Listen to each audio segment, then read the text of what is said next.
من اهل تهرانم و چند سالی است که توی یه آپارتمان قدیمی توی خیابانه یوسف آباد زندگی میکنم. ساختمون خیلی ساکته و اکثر همسایه‌ها آدم‌های سن بالایی هستن. من شب‌ها معمولاً بیدارم. چون کارم تولیده محتوای تصویریه و تایم کاریم منظمه، حدود 1 ساعتی 2:30 شب بود چند شب پیش که آیفون تصویریمون یه صدای خفیف از خودش درآورد. عجیب بود چون هیچکس زنگ نزد.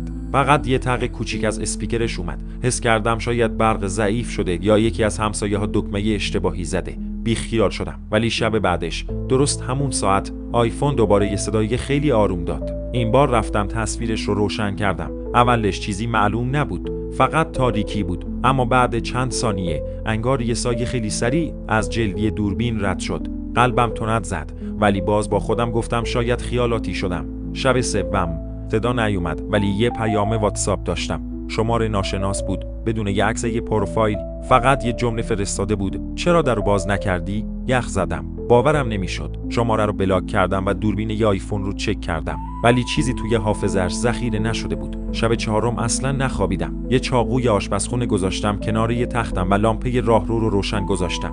نیمه شب یه صدای زنگ بلنده ی آیفون پخش شد. این بار واقعا کسی زنگ زد. سریع تصویر رو روشن کردم. یه مرد با لباس مشکی، صورتش کامل توی سایه بود. ولی عجیب ترین چیز این بود که یه صدای دوم، یه صدای بچگونه از پشت یه آیفون اومد که گفت بگو باز کنه، داره ما رو نگاه میکنه. من دیگه طاقت نداشتم. پلیس خبر کردم، ولی وقتی رسیدن کسی اونجا نبود. حتی توی دوربین‌های مدار بسته هم چیزی نیفتاده بود.